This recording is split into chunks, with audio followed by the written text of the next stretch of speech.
A paz do Senhor, meus irmãos, minhas irmãs, sejam muito bem-vindos ao nosso canal É Tempo de Ensinar EBD. É um canal exclusivo para os amantes da Escola Bíblica Dominical. Então, hoje, nós estamos aqui para iniciar mais uma aula. A lição de número 5 será a lição dessa semana. E com isso, nós temos como tema motim em família. Vai ser aí um tema maravilhoso para nós estudarmos aqui e desde já quero pedir a sua ajuda, o seu like, o seu compartilhamento, deixe também um comentário, isso nos ajuda muito para o crescimento do canal e o YouTube vai entender que esse vídeo é relevante e ele vai indicar para mais pessoas. Então não se esqueça, deixe o seu like aí. Isso vai nos ajudar muito, tá bom? Então, dentro desse tema, o motim em família, nós iremos já para o nosso texto áudio que vai dizer o seguinte: fazei todas as coisas. Você pode fazer tudo que está no seu alcance, mas sem murmurações nem contendas. São duas palavras que são concomitantes, ou seja, elas estão paralelas. Aonde tem murmuração, tem contenda. Aonde tem contenda, muito provavelmente teve murmuração, porque nós estamos falando de murmuração dentro de um contexto de discurso, tá bom? Então nós vamos aprender isso. A verdade prática, das murmurações derivam as contendas, por isso devemos evitá-las. Então o texto já dentro aqui da verdade prática já nos mostra o verbo evitar. Evite as murmurações, porque são delas que nascem as contendas. Aqui na nossa leitura bíblica em classe, nós iremos falar dentro de Números capítulo 11 e Números capítulo de número 12. Nós não vamos falar sobre o texto aqui da leitura bíblica em classe, porque nós já iremos explanar bem dentro do corpo do texto, os dois capítulos. Uma coisa nós temos que entender, o local vivencial e o que está acontecendo. Se nós pegarmos o livro de Números, inicia a sua história, preste atenção aqui, ó. O livro de Números inicia a história de Israel 10 meses e meio depois da chegada ao Monte Sinai, tá bom? Aí se inicia o livro de Números. Tanto é que quando você vai para o capítulo 10, capítulo anterior ao nosso estudo, você vai ver que do capítulo 10 tem o início da viagem depois de quase um ano, ou seja, dentro ali ao redor dos montes do Sinai, ou seja, eles estão saindo do Monte dos Sinais, Montes do Sinai, que é a península do Sinai, né? Indo para o deserto. Então eu tenho um período que eles saem do Egito, vão até o Monte Sinai, aqui se inicia o livro de Números, que está dentro de 10 meses e meio depois que eles chegam ao Sinai, tá bom? Então eu tenho esse período, e aí você tem aí a saída para o deserto, e é quando eles começam a sair para o deserto que eles começam a enfrentar as grandes dificuldades. Então nós vamos analisar aqui algo bem interessante, tá bom? Então vamos lá. Entendendo tudo isso, vamos aqui para a introdução. Dentro da introdução, o autor vai falar sobre a palavra motriz dentro do nosso texto, que é o motim. É a palavra-chave em destaque. E também vamos falar sobre a liderança. A liderança ligada a Moisés e o motim ligado a Miriam e Arão. Então, olha para você ver. O nome é caracterizado pelo seu efeito, ou seja, aqui nós vamos ver que quando nós falamos de liderança, logo vem à nossa mente o nome de Moisés. Quando nós falamos de motim, logo vem à mente os nomes de Arão e Miriam. Então nós temos que tomar cuidado com a nossa vida, porque ela pode ser identificada não pelo nome, mas por aquilo que nós causamos nas pessoas. Então tome muito cuidado com essa questão. Aí aqui o autor vai falar sobre a questão da exortação a respeito do cuidado, uma palavra que nós vamos falar muito aqui, sobre a questão da murmuração, porque ela contribui para a desarmonia familiar. Então é prudente para nós evitar as contendas. Eu falei que a murmuração ela está centrada em discursos, ok? Então, quando eu falo de murmuração, eu estou falando do quê? Primeiro, eu estou falando de dois discursos. O primeiro discurso, eu estou falando de um discurso subalterno. O que é um discurso subalterno? É um discurso daquele que se sente inferior.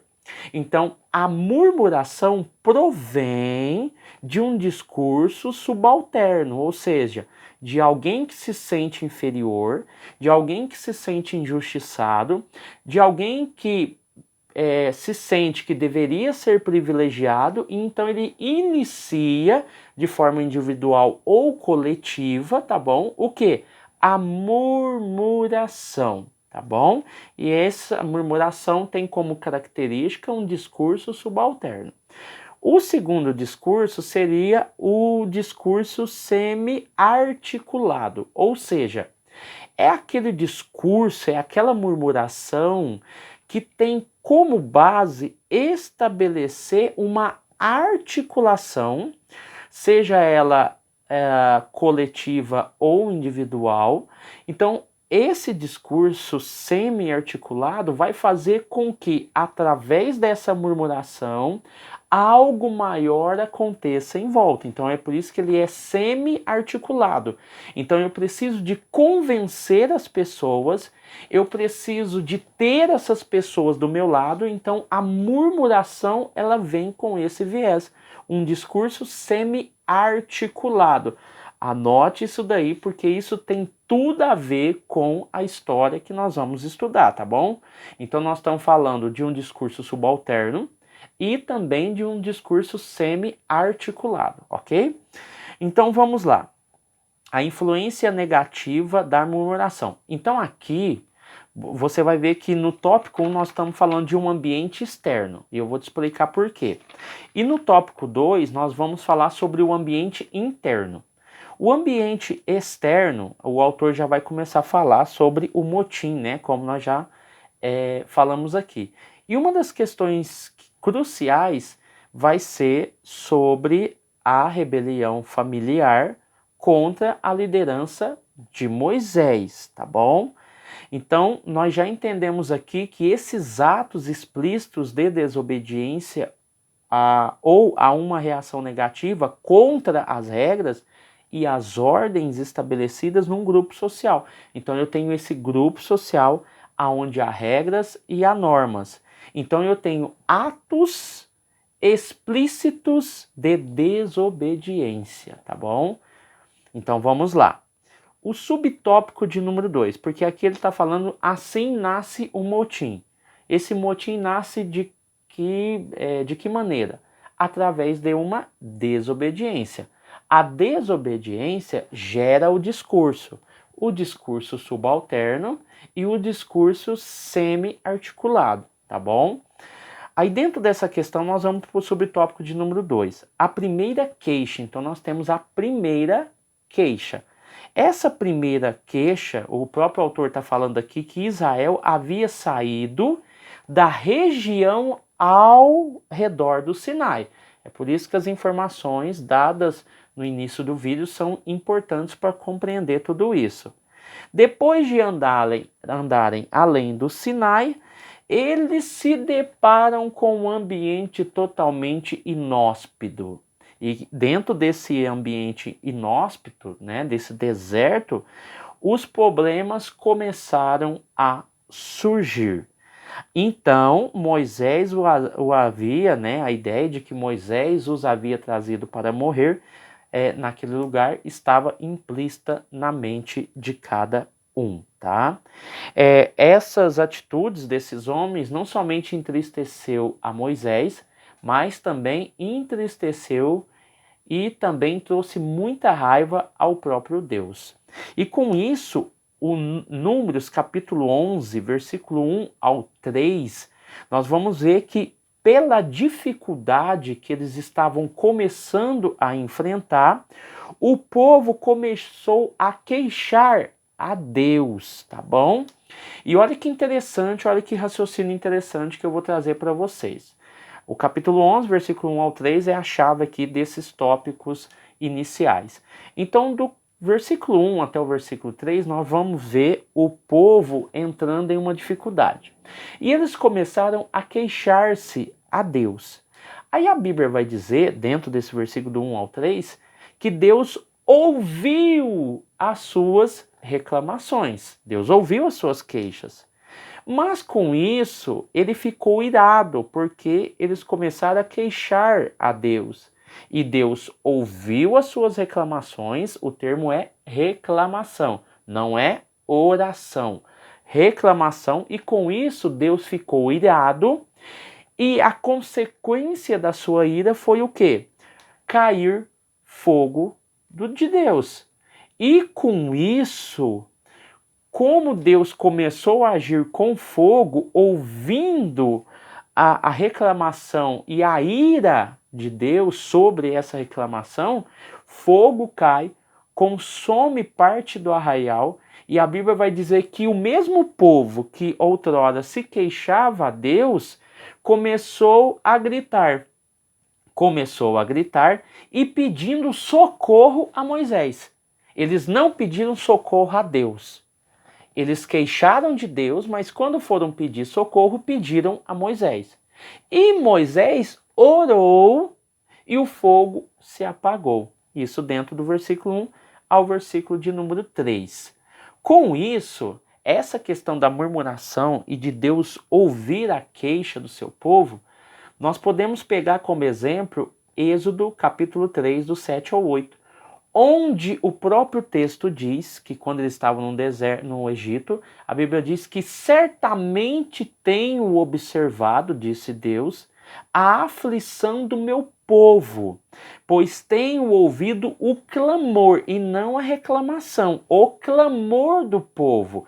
E com isso e por esse motivo desci para libertar o meu povo. Olha para você ver que paralelo interessante, aonde eles clamam e no outro eles reclamam.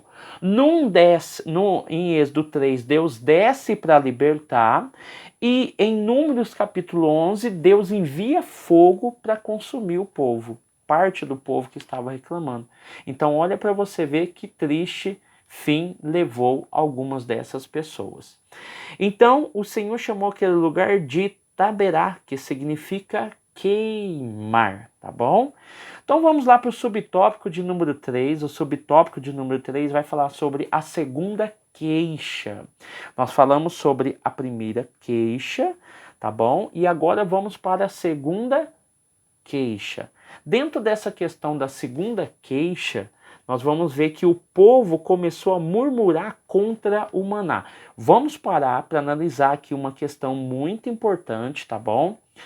Quando nós olhamos aqui o versículo 4 ao 7 do capítulo 11, nós temos que separar uma coisa. Algumas traduções traz a palavra vulgo, no versículo de número 4. Na verdade, essa palavra está fazendo referência a estrangeiros.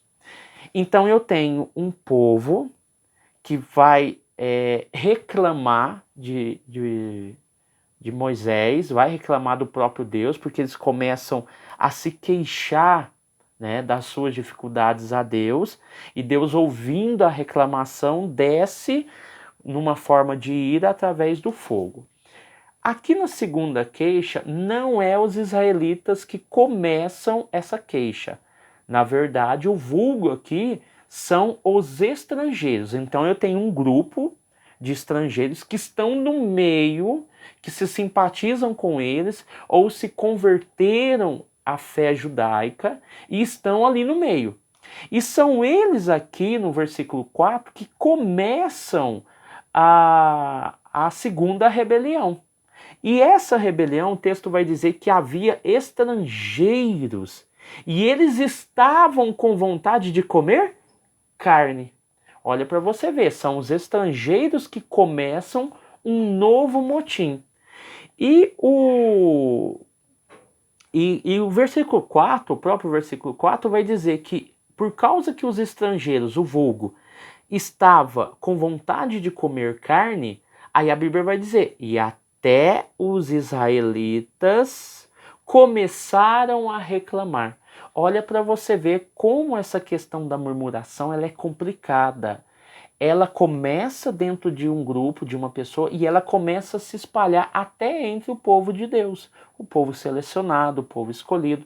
Tanto é que se você olhar o versículo de número 5, que é a sequência do versículo 4, você vai ver que os vulgos, os estrangeiros, eles começaram a reclamar do quê? Eles diziam assim, olha, lá no Egito nós comíamos peixe de graça, estava no rio. Lá no Egito, nós estamos com tanta saudade do Egito porque lá tinha pepino, lá tinha melão, lá tinha verdura, lá tinha cebola, lá tinha alho. E é eles que fazem a reclamação concernente ao maná. Porque eles dizem assim, agora nós só temos esse maná, né? Só temos isso para comer. E isso foi tão contagiante que os israelitas olhou e falou assim, mas não é que é mesmo? Mas não é que eles têm razão? Lá nós tínhamos um tanto de coisa, agora nós só temos o maná. O maná caía de noite, eles apanhavam de manhã, né? E esse maná era como uma semente pequena.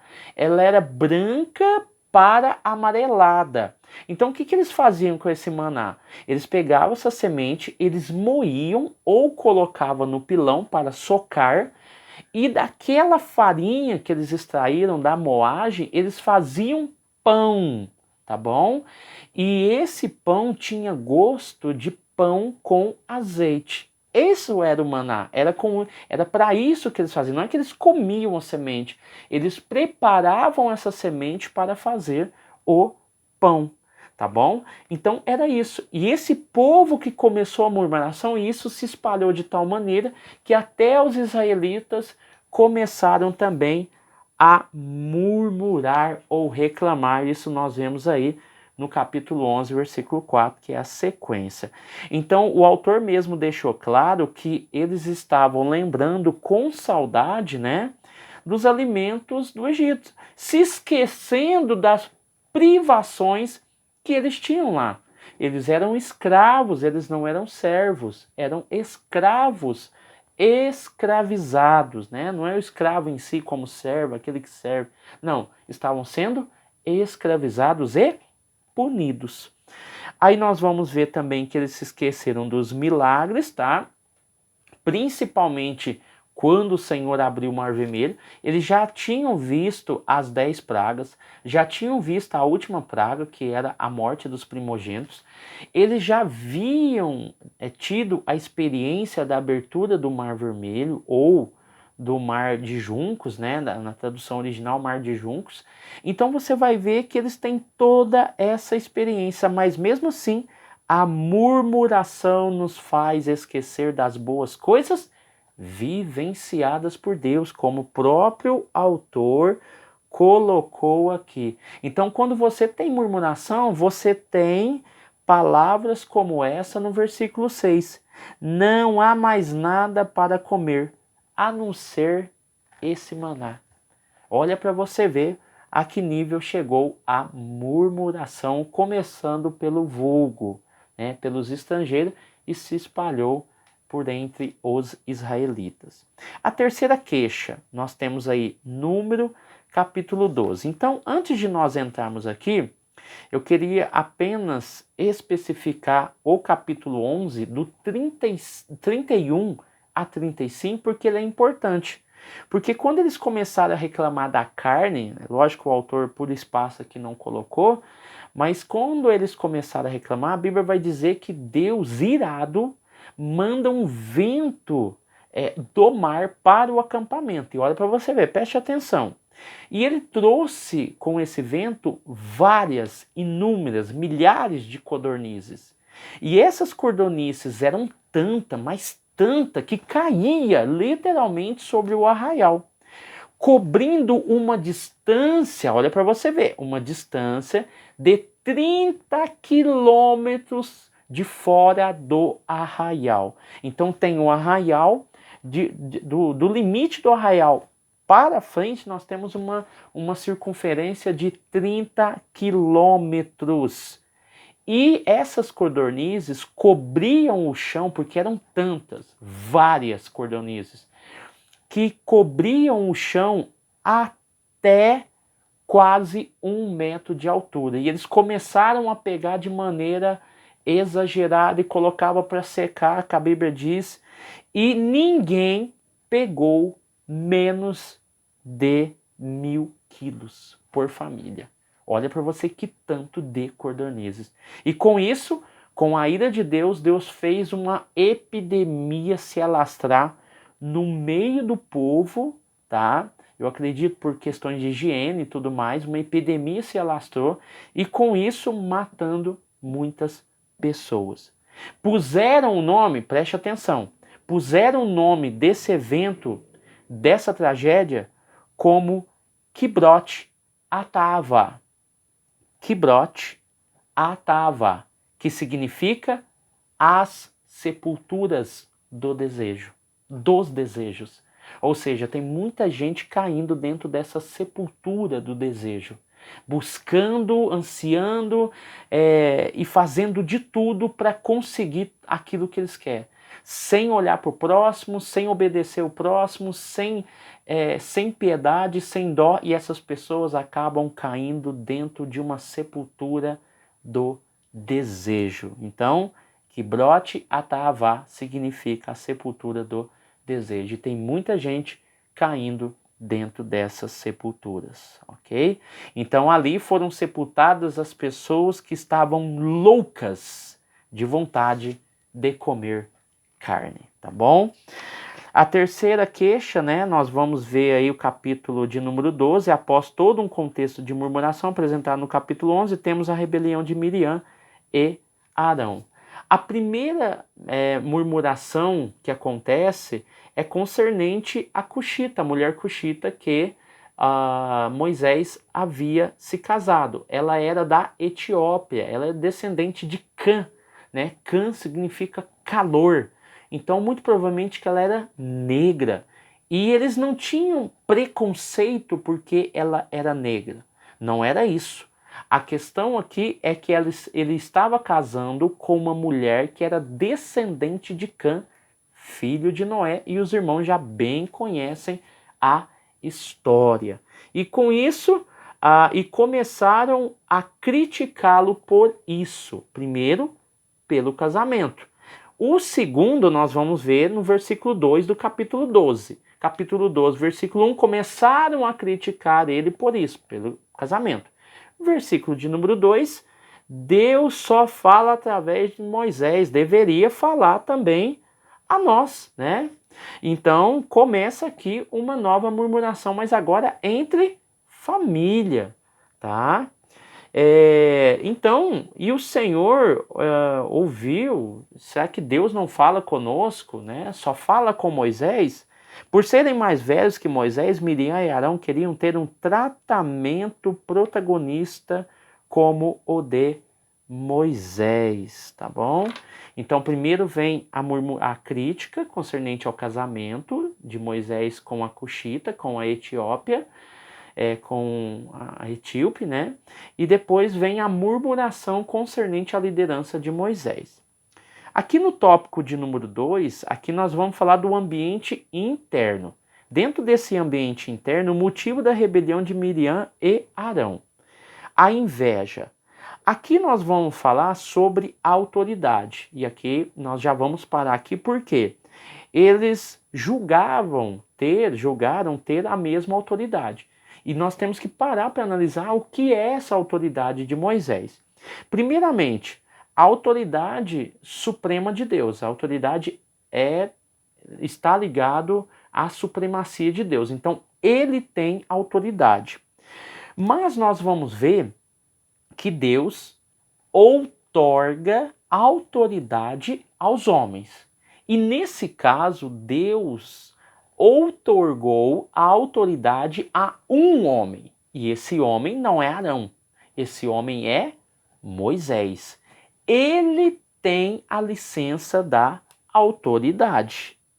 E com isso, Deus lhe confere autoridade, e essa autoridade está ligada a alguns requisitos. Vou citar apenas três.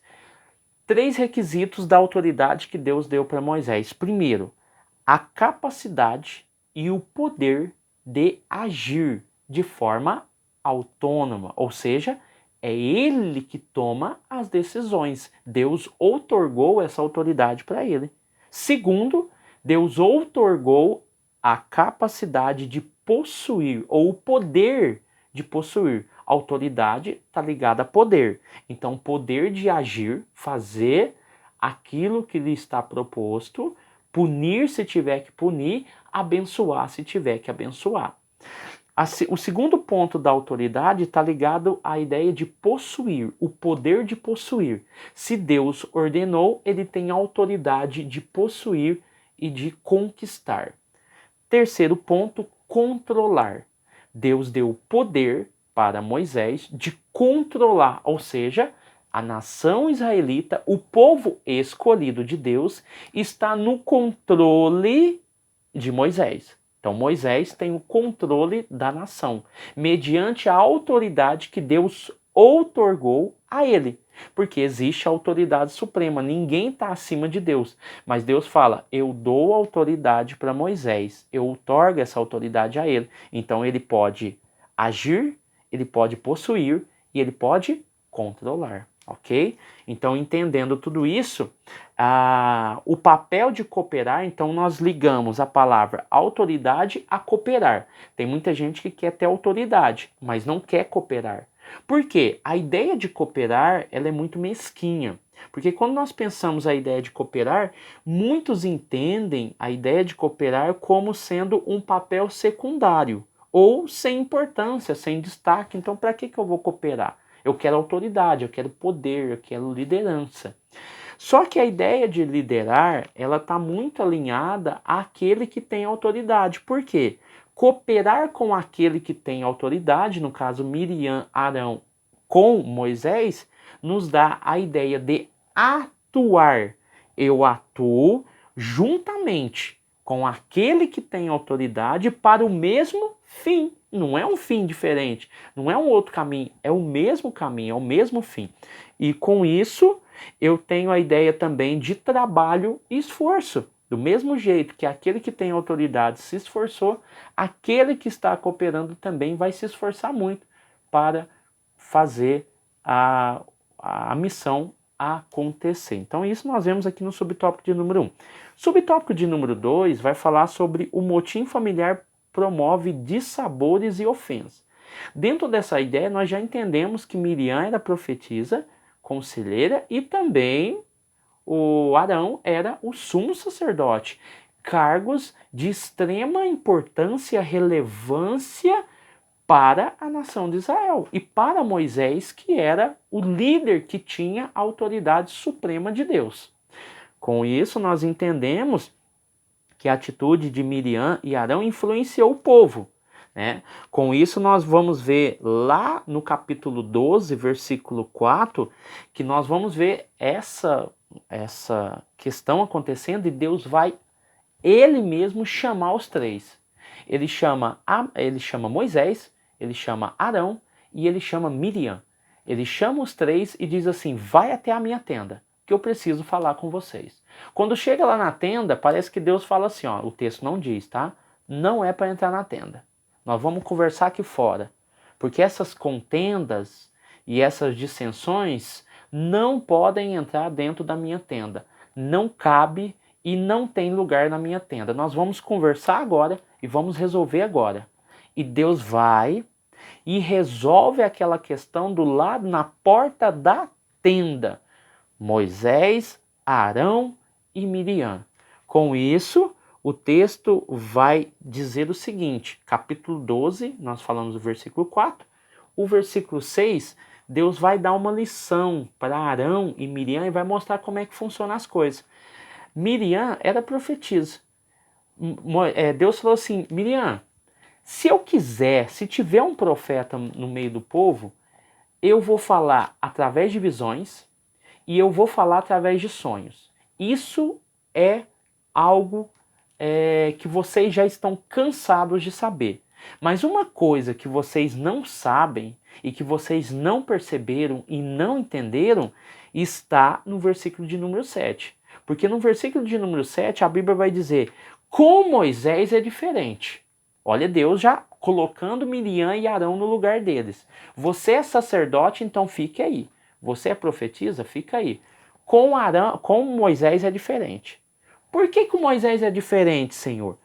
Porque eu coloquei ele como responsável pelo povo. Não é você, Miriam. Não é você, Arão. Você é sacerdote, você tem o seu papel de importância. Mas responsável pelo povo é é ele, é Moisés. Como Deus colocou ele como responsável pelo povo, o versículo de número 8 vai dizer assim, ó: eu falo com ele face a face. E não falo por meio de comparações. O que é esse meio de comparações? São as visões e os sonhos. O fogo, algo parecido assim, para dar uma ideia, né, daquilo que Deus... Não, eu falo face a face com ele. Como eu falo face a face com ele, não falo por comparações, eu até deixei ele ver a minha forma. Eu deixei ele ver a minha forma, isso tudo no versículo 8. Então deixa eu dizer uma coisa para vocês, Miriam e Arão. Como é que vocês se atrevem a falar assim contra o meu servo Moisés? Olha para você ver.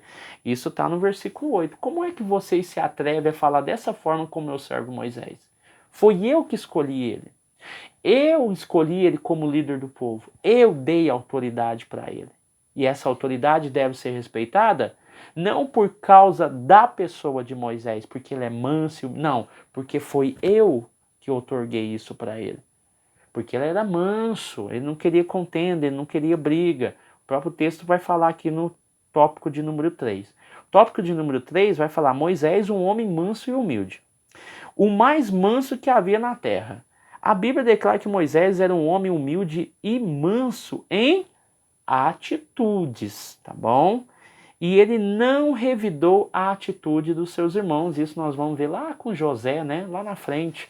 José também fez isso, não revidou as atitudes dos seus irmãos.